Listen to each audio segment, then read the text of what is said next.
Back on the next round, you heard from TJ Finley. In our last segment, TJ getting ready to quarterback Auburn on the road. One of my favorite places to travel, Columbia, South Carolina, regardless of record, regardless of opponent, always a great atmosphere.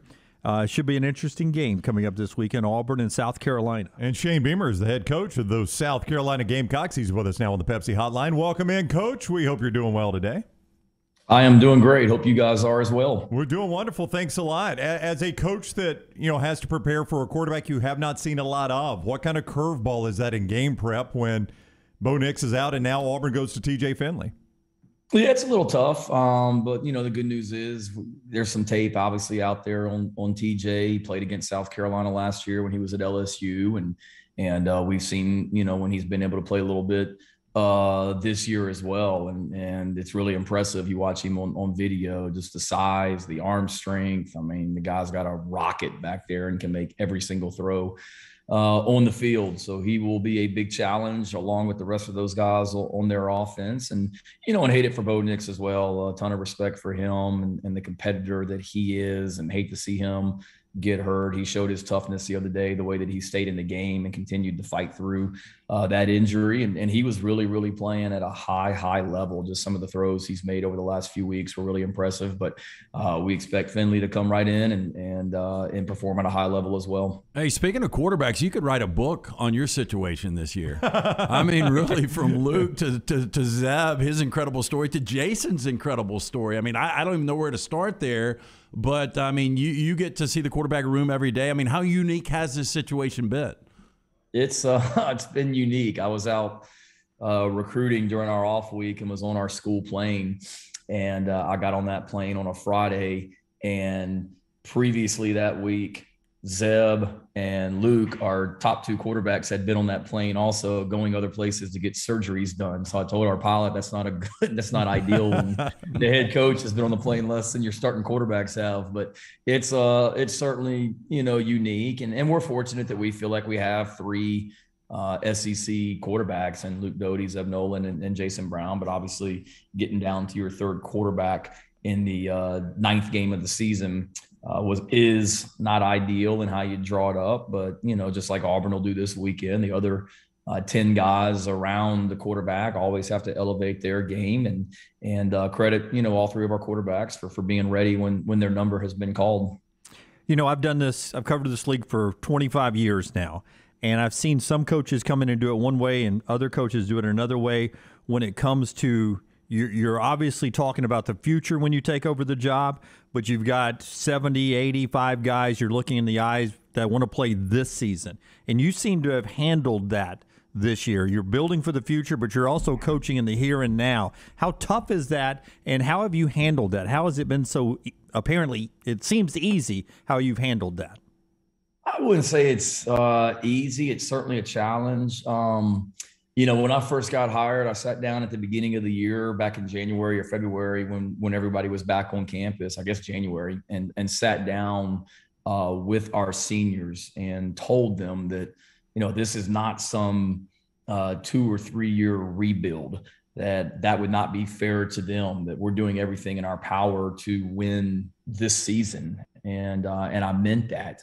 But at the same time, you also, the decision-wise, things like that, you're thinking long-term also. Maybe something as simple as discipline. And we've had some guys that, have been maybe suspended for a quarter or suspended for a game for different reasons that, easily could have looked the other way. But I knew long-term that that's not what we're going to be about, that we want to hold these guys accountable and not cut corners and things like that. So you're thinking towards the future, but we've got a good team, and my obligation to those guys was to make this team the very best it could be, and make this season the very best it could be for everyone involved. South Carolina coach Shane Beamer with us for a few more moments on the Pepsi Hotline. Auburn, South Carolina, Saturday night up in Columbia, which, by the way, and Dunaway mentioned this leading into it, it is one of the best home. I tell people all the time, if you've never been, especially to a night game in Columbia,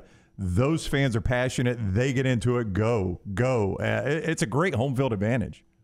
Yeah, it's awesome. It's a great place to play. I tell people all the time when my dad took over as the head coach at Virginia Tech, one of the first away games that I ever went to, his first season at Virginia Tech. I was a 10-year-old, and it was in Williams-Brice Stadium back in 1987. And you got Sterling Sharp and Todd Ellis and all these guys out there playing. And I had spent my entire life at Murray State University out in Kentucky. So all of a sudden you're like, oh my gosh, this isn't Austin P or Southeast Missouri anymore. And that's always stuck with me. And you're right. We've got passionate fans that, truly help us and bring energy. The energy in that stadium against Florida a couple of weeks ago was off the charts. And we needed to be even more energized on Saturday night.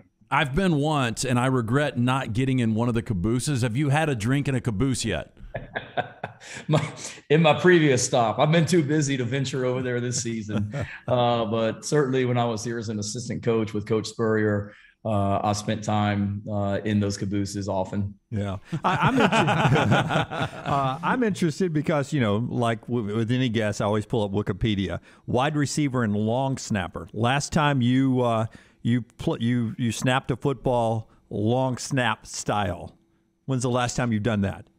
I'm good for it about once a year, just to kind of show off to our team and let them see that I still got it. Now it gets harder and harder each year. My muscles don't quite work like I used to, and I'm not quite as flexible as I used to. But probably, I'll be honest, I don't know if I've done it here. I used to do it at Oklahoma once a year to show those guys, and I may have tried to do it back in the springtime, but it's kind of like riding a bike. It may get a little rusty, but you still kind of know how to. So I like to think that I'm a decent athlete still at my age and can still do it. Well, speaking of long snapping, in your 21 years of coaching, you spent a lot of time on the special teams and being special teams coach, special teams coordinator. Is it fair to say no coach interacts more with the entire team than a special teams coach? Why are special teams coaches not up for more jobs? It's always the hot defensive coordinator. It's the hot offensive coordinator. It's never the special teams guy. No, and it should be. I believe that because you're exactly right. They do interact more with the team than anyone. And when I interviewed for this head coaching job and when I interviewed for other jobs in the past, I mean, that was one thing that I said that was I thought I was more prepared to be a head coach because I had coached offense, defense, but most importantly, special teams. And that prepared me more to be a head coach than if I had just been some hotshot offensive coordinator for the last 20 years. And I believe that. And, that's the one coach that other than the head coach, he stands in front of the entire team and talks to the team because everyone's involved.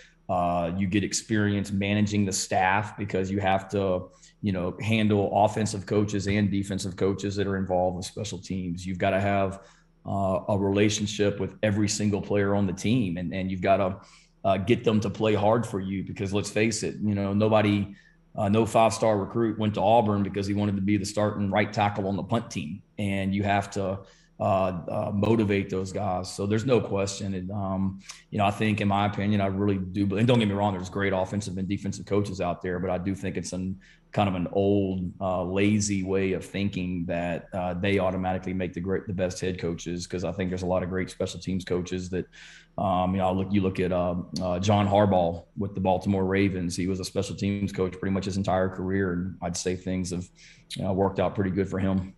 My brother lived not too far from Columbia for a little bit, and it was the first time I had ever had mustard-based barbecue sauce. Are you cool with that? Yeah, I'm cool with that. I got to be careful how you answer that question because you got people in North Carolina. If you say one thing, they get mad. If you say something in South Carolina, they get mad. So I got to keep it right down the middle, and I'm cool with both of them. Yeah, you also have to check who sponsors your coach's show and that kind of stuff too. Yeah, yeah, that too. That's number one. Yeah, Coach, thank you for the time. We appreciate you joining us, and look forward to seeing the game Saturday. Thanks a lot. Have a great weekend. Go Gamecocks. All right, you too. Take care. That is Shane Beamer, the head football coach of the South Carolina Gamecocks, with us on the Pepsi Hotline.